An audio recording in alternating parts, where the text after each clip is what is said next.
så var min støttepermanent fanden mig lige ved at rette sig ud. Det kan jeg godt sige dem. Jeg synes, det er den mest underfrankerede tanke, jeg har hørt i mit levende liv. Siden borgerkrigen har jeg hørt noget så underfrankeret. At man vil jo overveje at plante en bunke radioaktivt stof herovre på den her lille vidunderlige plet midt i Østersøen. Det er ikke bare uforskammet, det er fuldstændigt hen i nødhandet. Men se ind, var der spørgsmål for salen? Hvad siger herren med det store hjemmeflættede elefantbazar på sylten derovre? Hvor kunne de også lave tøj sidste årtusind? Så den der jakke billigere på grund af farven. Og jeg kan se, at deres tal der også har været uddør, så jeg kan se. Nå, nu skal I se. Og så vil det bare lade os lige prøve på. Er der nogen, der tager billeder lige et øjeblik? Er vi klar hernede? Ja, lige et øjeblik. Jeg skal passe på, at man ikke flækker i undervognen. Virker den her? Ja, den virker. Jeg skal lige have sat startkameraerne. Ved I hvad? Jeg blev ringet op forleden dag, om jeg kunne gå med sådan en skridttæller. Det var Arbejdstilsynet, der spurgte. Jeg skulle ikke helt klar over, hvor i skridtet sådan en skal sidde. Og jeg er heller ikke lige klar over, hvad den skal tælle. Men lige hvad jeg tæller, så får jeg det kun til et.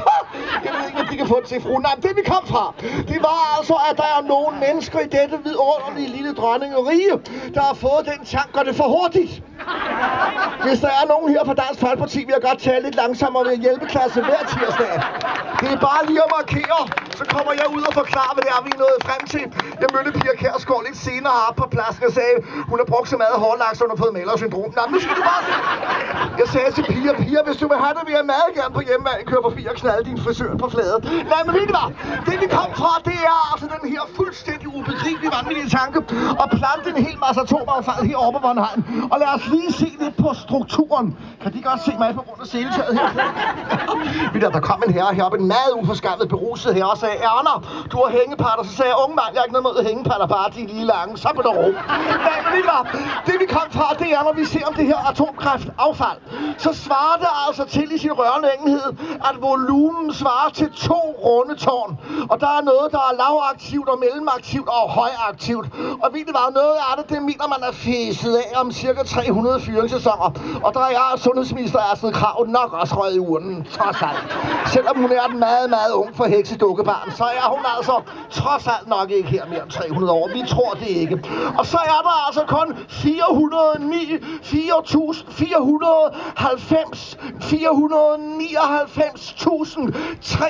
år tilbage, hvor det her kan ligge og mundre sig nede i undergrunden, hvis det bliver plantet herover. For ved I hvad, de her damer? Man har fundet ud af, det har forskere, at det højaktive stof, som der er 233 kilo af, det tager altså lige 500.000 år for det at dampe af. Og der er det, man spørger sig selv, hvem kan dog få tanken at plante det herovre, ikke sandt? Men så er det, fru Krag har fået, fru Astrid Krag, for nu er der altså landet på hendes bord. Hun har fået den rasende festlige tanke, at det altså overhovedet ikke er farligt, og det er fuldstændig usundt, det er fuldstændig ugiftigt, og det er sundt, og der er ingen problemer i at plante det herovre. Og så tænkte jeg ved mig selv, jamen så kunne det jo være, at vi kunne prøve på at hjælpe fru Krag lidt. Fordi ved du hvad, hvis nu det overhovedet ikke er så farligt, hvorfor lader vi så ikke, jeg undskylder sproget, lortet blive over i Roskilde? Yeah! Og der har det altså ligget i 50 fyringssæsoner, og der har det altså beskæftiget en masse mennesker ved at gå og lave radioaktive forsøg og prøvelser. Og så er der altså, nu skal hele svineriet plantes ud i udkantsområdet, så udkants Danmark, fordi nu er det altså ligesom ikke så fiks længere, fordi jeg kan godt få... Gud, nej, jeg får mig ikke. Gud, der sad til at blive lidt gammelsulten, var.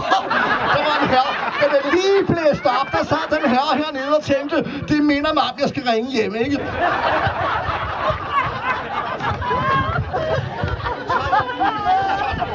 Nej, det var da meget bedre. Jeg synes, der er noget, der klør. Det må være Giveskud Dyrepark. Nej, men mindre. Man har altså fundet ud af, at det er fru Krag, der synes, det er sådan en begavet tanke. At man planter det ude i det der udkants Danmark. Og der er Skive og Struer og sted på Fyn og Lolland Falster og Bornholm bliver i spil. Efter devisen, den der kæfter mindst op for lorten. Og der er så spørgsmålet, at kunne vi nu komme op med noget, der var en anelse klogere end at plante det 30 meter nede i jorden for alle, mine damer og herrer, alle tiden skal folk, de er nemlig rasende enige om en ting. Det vil ikke undgås, at der siver noget ud og siver noget ind af radioaktivitet, så den her lille klat, der ligger midt i Østersøen, den bliver selvlysende.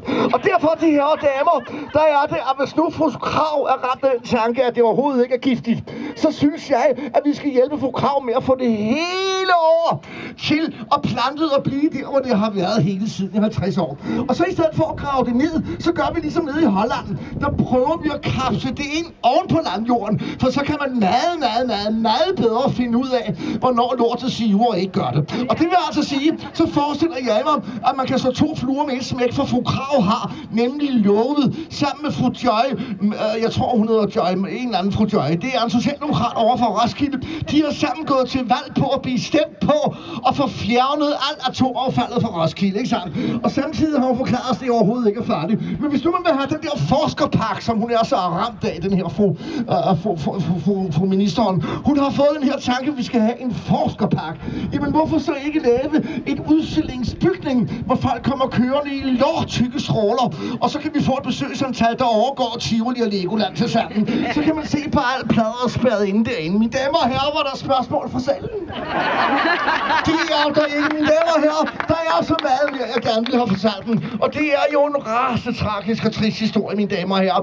Men faktuelt, så kommer der nogle unge mænd og mennesker, der er blevet en anelse som ældre, der vil komme herop. Fru Mortensen kommer herop med sin støtte permanent lige om lidt. Og så vil hun lige gennemgå de mere faktuelle sider af sagen. Lige så diskret jeg er kommet, lige så diskret vil jeg daffe ud af bagdøren. Jeg håber, de får et fortryllende folkemøde på Bornholm. Tak for mig, tak for nu. Op med humøret, så går tiden med det. Tak for nu. Kan de se mig på grund af fru Mortensen, den lille tyndspraller? Tak for jer. Ja, tak skal I have, fru Mortensen. Tusind tak, Anne. Jeg tror, det er det der. Ja. Ciao, Tjesko. Tak for jer. Jeg tror, jeg vil vente til et senere tidspunkt med at forelægge, hvad jeg havde at forelægge. Og nøjes med at sige til jer, der er her, at hvis I vil vide mere, så er vi på Væveloftet.